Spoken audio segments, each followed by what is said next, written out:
Qala Rasulullah sallallahu alaihi wasallam, bersabda Rasulullah sallallahu alaihi wasallam fi marwahu Abu Sa'id Al-Khudri, pada hadis yang diriwayatkan oleh sahabat Abu Sa'id Al-Khudri radhiyallahu taala anhu, qala, beliau menyampaikan, qala Rasulullah sallallahu alaihi wasallam bersabda, lihat kalimatnya, bima makna, lihat saya langsung ke ujung hadisnya saja karena ini cukup panjang sekali. Hatta idza khalasal muslimuna, hatta idza khalasal mu'minuna minan nar, sampai ketika orang-orang beriman diselesaikan urusannya dari neraka, maksudnya hisab. Ya, saat dihisab dan dipisahkan nih, orang beriman semua sudah masuk surga, siap masuk surga semua. Ya. Yang buruk-buruk masuk neraka, dah masuk ke neraka. Jadi kalau amalan anda misalnya 50,001%, masya Allah, maka anda masuk ke dalam surga insya Allah. Lebih banyak amal baiknya. Tapi kalau amalan jelek anda misalnya 50,001%, amal baiknya 49,99, masuk ke mana? Ke neraka. Walaupun cuma 0,01%. Yang jadi masalah sekarang 50%, amal baik 50, amal jelek 50. Masuk ke mana? Taib. Nah itu belum ke surga dan tidak ke neraka. Lihat kalimat saya, belum ke surga, tidak ke neraka. Disimpan di tempat yang tinggi, yang bisa teramati keduanya. Bisa melihat ke surga, bisa terdengar jerit neraka. Kalau lihat udah nggak kuat ke neraka. Terdengar jerit neraka. Yaitu disebut dengan A'raf namanya, tempat tinggi yang bisa melihat keduanya. Disebut A'raf. Ya, makanya ada Quran surah Al-A'raf, Anda baca dari ayat 45-nya sampai dengan ayat ke-50-nya. Ada ashabul A'raf yang belum ke surga dan sangat ketakutan mendengar jerit-jerit neraka sehingga ingin mengharapkan rahmat Allah Subhanahu wa taala. Dia akan ditempatkan di situ di tengah-tengah nanti sampai selesai hisab. Begitu selesai hisab, dia memohon rahmat Allah, diberikan rahmat Allah, baru kemudian dimasukkan ke dalam surga. Kalau hisabnya misalnya berlangsung selama sehari, maka 1000 tahun dia nunggu di situ. Tayyib. Hatta idza khalasal mu'minuna minan nar, sampai ketika orang-orang beriman itu ya, mulai diselesaikan dari urusan nerakanya. Tayyib, sudah mau masuk ke dalam surga. Ini sudah selesai, mau masuk ke dalam neraka. Dan dimasukkan, masuk semuanya. Apa yang terjadi? Ma minkum min ahadin bi ashaddi munashadatan lillahi fi istiqsa'il haqqi li ikhwanihi tayyib minal mu'minina lillahi minal mu'minin. Anda tidak akan temukan pada saat itu situasi saat orang-orang beriman akan masuk ke dalam surganya, sementara yang neraka sudah dihukum di situ, sudah banyak yang dihukum, sudah macam-macam masuk. Ini sudah mulai mau selesai, tiba-tiba ada orang-orang yang mengadu kepada Allah Subhanahu wa taala, memohon dengan sangat. Nabi katakan, Anda tidak akan pernah temukan orang yang paling banyak kuat permohonannya kepada Allah, memelas dengan tulus. Asyaddu munasyadatan. Munasyadah itu sesuatu yang dimohonkan dengan sangat. Ya Allah, mohon ya Allah. Mohon ya Allah. Fawalladzi nafsi biyadi, sampai Nabi berkata, maka demi Allah yang jiwaku ada di tangannya. Ini Nabi bersumpah dengan jiwanya. Tidak pernah ada kalimat dalam hadis, ya, kalimat seperti ini kecuali menunjukkan itu sangat serius. Ingat, sangat serius. Dan ada sesuatu yang penting di dalamnya. Nabi serius menyampaikan ini. Kita jangan anggap bercanda gitu kan. Falladzi nafsi biyadi, maka demi jiwaku yang ada di tangan Allah Subhanahu wa taala, yang bisa diwafatkan kapan saja. Lihat kalimatnya. Fayaqulu, maka mereka berkata, fayaqulu, maka mereka berkata, ya Rabbuna, wahai Rabb kami yang tengah merawat kami di dunia, memberikan kecukupan, memaafkan kami, mengampuni kami, dan memberikan nikmat surga sekarang. Ya Rabbuna, wahai Rabb kami, hum ashabuna, mereka ada di antara teman-teman kami. Dalam kalimat yang lebih kuat, kalimat yang menggunakan ikhwan, kata ikhwan, hum ikhwanuna, mereka saudara-saudara kami ya Allah. Hum yasumuna ma'ana, ada orang-orang yang berpuasa bersama kami saat di dunia. Yusalluna ma'ana, kanu yusalluna ma'ana, mereka salat bersama kami saat di dunia. Jadi tiba-tiba ada sekelompok ikhwan yang datang kepada Allah, yang kehilangan saudaranya. Kok nggak ada di surga gitu kan? Ketika dia mau berangkat, padahal dulu punya cita-cita yang sama dan sebagainya, tapi karena bekalnya tidak cukup, sebagian ada yang masuk ke dalam neraka. Tiba-tiba mengatakan kepada Allah dengan permohonan yang sangat, ya Allah, saya kehilangan saudara saya. Ya Allah, saya kehilangan saudara saya. Ya Allah, dulu kami puasa sama-sama. Ya Allah, dulu kami sholat sama-sama.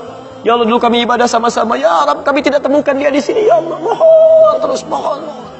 Sampai ketika puncak pada permohonannya, tiba-tiba Allah berfirman, akhriju man araftum.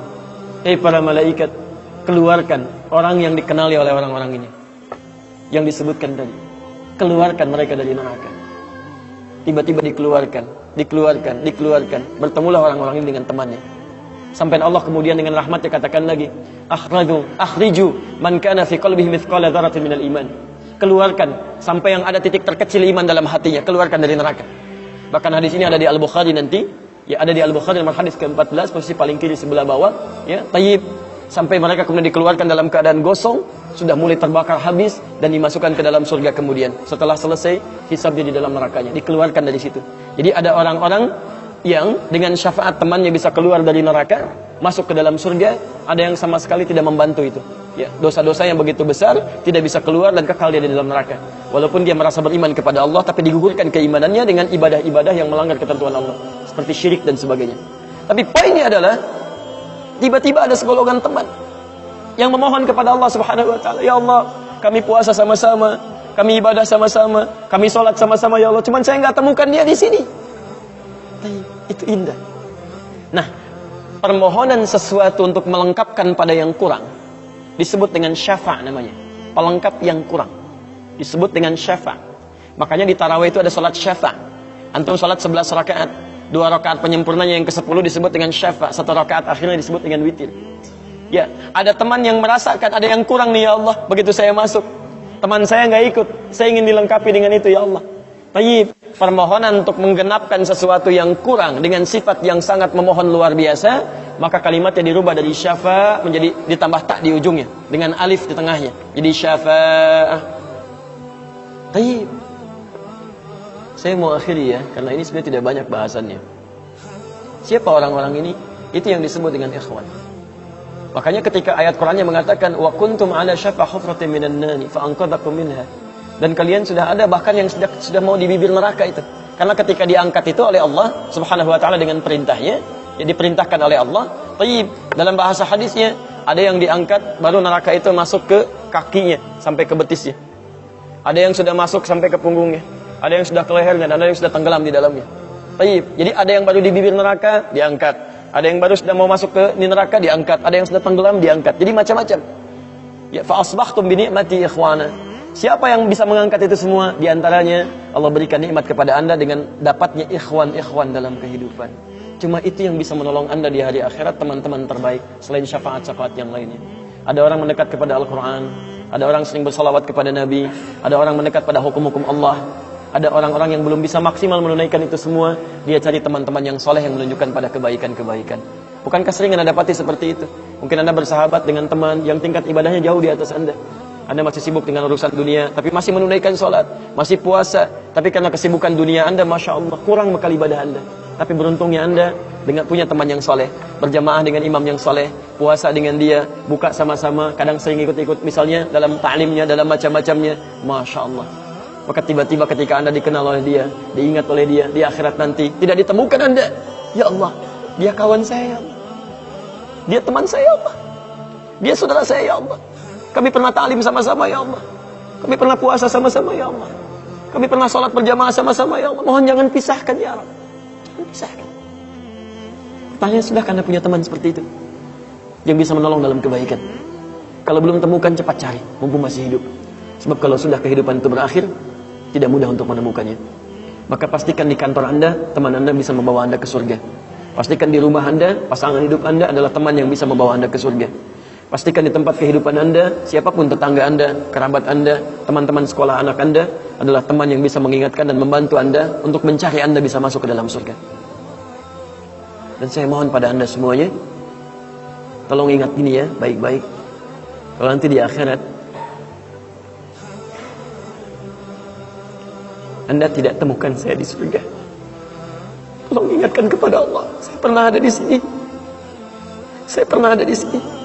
Tolong ingatkan. Kalau antum di akhirat nanti tidak temukan saya di surga, tolong ingatkan. Ya Allah, mohon ya Allah, Adi Hidayat pernah mengajar saya dan mengingatkan saya di sini. Ya. Subhanakallahumma wa bihamdika asyhadu an la ilaha illa anta astaghfiruka wa atubu ilaik. Wa akhiru da'wana alhamdulillahi rabbil alamin. Assalamualaikum warahmatullahi wabarakatuh.